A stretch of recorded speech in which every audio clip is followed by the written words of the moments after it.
Hey everybody, we are going to be talking about 5 tips for drinking alcohol. Now this video is not going to be about don't drink alcohol, because let's face it, America has a drinking problem, the world has a drinking problem, COVID has only made it worse. So we know you're drinking it, so we're just going to give you tips on how to drink it. We're not going to tell you to not drink. But. So I'm Dr. Philip Oob, this is Aubrey. And so we are going to give you 5 tips on if you're going to drink alcohol, these are the tips that you should follow. Number 1 is, you got to introduce it, you're the nutritionist. No sugar. Stop putting sugar in your alcohol. What did I do? No, you did it right. Stop putting sugar in your alcohol. Why? First things first is every time you drink something sugary, and I'm talking about those sweet cocktails, fruit juices, Sprite, please don't get a Crown and Coke. Drink Crown by itself if you want to, right? Don't get those things. Excess wine, what it's doing is that sugar is feeding the yeast and fungus in your bowels, in your body, which over time leads to gastrointestinal disorders, overgrowth, which would be gas, bloating, that weight gain that you don't like, that foggy brain, you name it.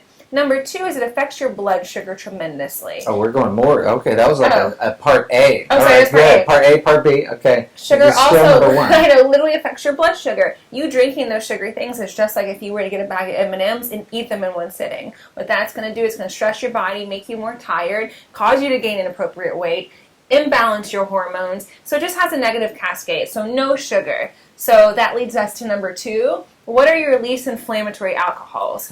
What I tell patients when they say...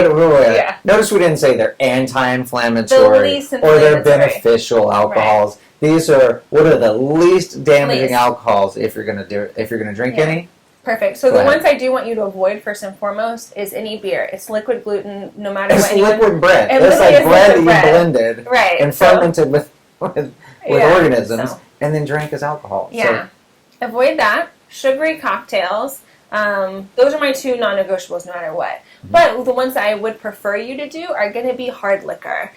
You need less of it, and ideally it's cleaner.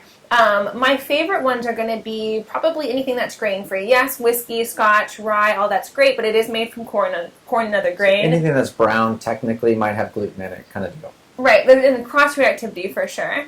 And when they're made from grain, they do metabolize different and almost straight into sugar. So it is a little bit of a different process, but my favorites are going to be agave, so any tequila, because it is not made from grain, it is made from agave. That is probably the healthiest alcohol that you can have. A nice tequila, soda with lime. I know. It's got to be tequila. So we're good. Right. And then grain-free vodka. So you're looking at potato vodkas like Monopoloa.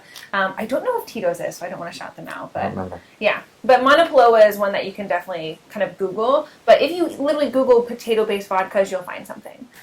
So yeah, I would stick to tequila and vodka. Always have a nice soda water, some lime, some citrus. If you want a soda, get something like Zevia where there's no sugar in it. Right, or add your own stevia. But just be careful. Limit the amount of sweeteners, too. Try not to use those.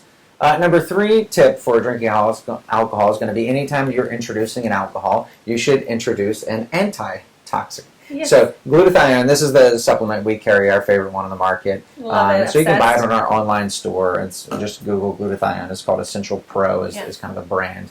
But anyway, glutathione is the main thing. I mean, your body uses glutathione to get rid of all kinds of things, whether it's Roundup or mold toxins or plastics, pesticides. Tylenol, ibuprofen. Right. Glutathione gets rid of a myriad of stuff. So not only for alcohol, but specifically speaking, alcohol has a 2-step detoxification process, as all basic chemicals do. But the rate-limiting step is glutathione. So when you run out of glutathione, you start accumulating the acetaldehyde version of alcohol, and that part is what gives you the quote-unquote hangover. So if you take glutathione every time you drink, or if you drink a little too much, you take more glutathione, because you can't really overdose on glutathione.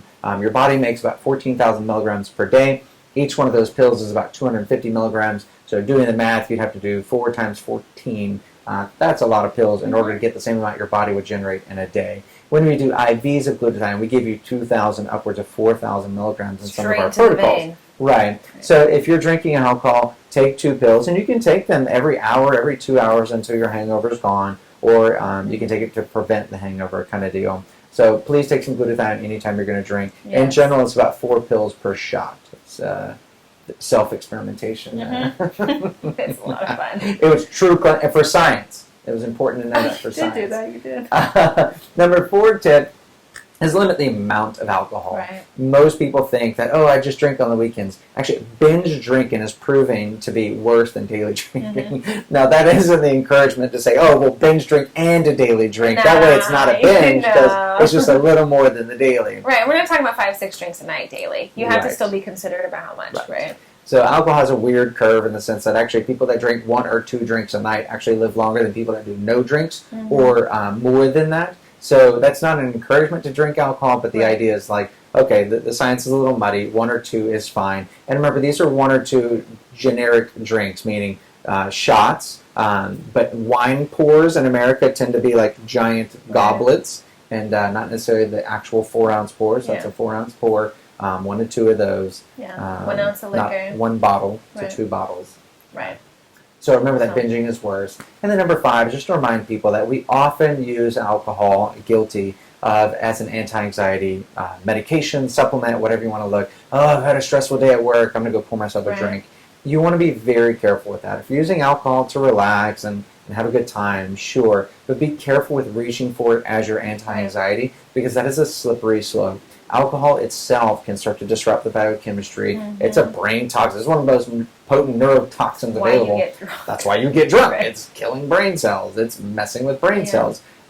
So be careful using it as an anti-anxiety because that's how it slips into a dangerous slope because there's always a stressor coming around the corner. No matter where you are, there's always another stressor around the corner. So make sure that if you are reaching for it as an anti-anxiety, that you're reaching out to your support systems. You're talking to your doctor. You're trying anti-anxiety supplements like 5-HTP, CBD oil, GABA, L-theanine, phosphatidylserine. There's so many natural things that you can do. So as you're reaching for that alcoholic next drink, when you're breaking that 1, 2, and going for number 3 for an anxiety reason or a stress reason, that's not healthy. That's when you need to reach for other supplements. Right. I think one of the biggest misconceptions that when you tell someone that alcohol is a depressant, they're like, but I have so much fun when I'm on it. And it's like, well, yeah, you lose all your inhibitions, right? Not all of them, but it depends on who you are, right? So trying to figure out, is there something else at the root core of that? You know, because alcohol is a depressant. It does mess with your neurotransmitters. It does damage the gut, which all lead to more anxiety and more depression. So you do kind of want to realize that. And if you do think that you have an issue, then trying to at least figure out, A,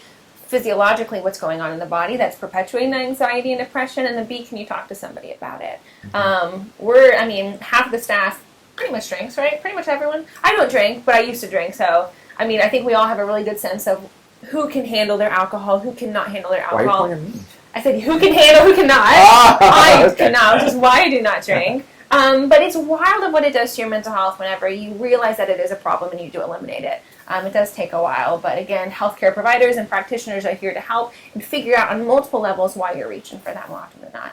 Right. So, alcohol sales are up right now, so we know if you're watching this video, you're probably one of those. So just keep it in control. So those are our 5 tips for drinking alcohol and how to make it semi-healthy. And so like our channel, subscribe, share it with friends who may be tipping the glass a little too much. And we'll see you on our next video. Bye, guys. Bye.